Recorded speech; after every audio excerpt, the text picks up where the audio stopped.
how can we learn to live without single-use plastics? What could be some of the solutions? I think to put it in perspective, one of the things that struck me when I did some research was that every single human being today consumes enough plastic a week to produce a credit card. Wow. So that's 5 grams of plastic. So from our bodies, we consume enough plastic to actually produce a credit card every week. So that is how insidious it's become. That is how we're entwined with plastic. It's in our bodies as we speak. I have with me here Dia. Thank you so much for coming. She's just come back from the UN. She was in New York. She works on the Sustainable Development Goals. But you've also done this. You're a champion of the Beat Plastic, campaign. So what are some of the solutions? And I know your production company, you've gone completely plastic free. So how have you done that? And in your everyday life, what have you gotten rid of?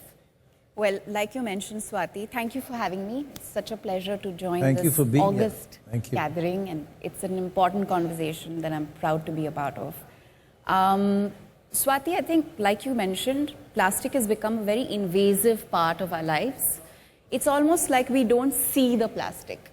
And a very simple step that we do with school children when we do workshops is to make them think of that first item of plastic they use in the beginning of the day, which is the toothbrush.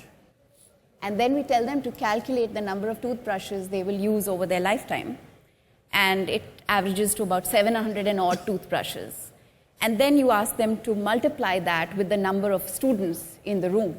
I use a wooden toothbrush with natural fiber. Exactly. So that's actually the first point of conversion. You get them to see the plastic, and then once you start seeing the plastic in your life, you discover that you can find alternatives. And I think that's actually one of the biggest drivers of the Beat Plastic Pollution campaign, that we did our best to help people see the plastic and then through behavioral change, find the alternatives. Yes, start seeing it. Start with seeing it. So some of the things that we identified as easily replaceable items of single-use plastic or plastic in our lives were the following. Packaged water. So we carry our own bottles wherever we go. We refill it from a filter. The second thing that we can all do is to refuse plastic bags. So carry your own cloth bag in your handbag. Most of us have our own carry-on bags these days. The third thing that is easily refusable is a plastic straw.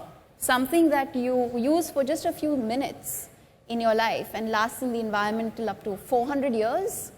I'm told that 90% of plastic bottles are never recycled.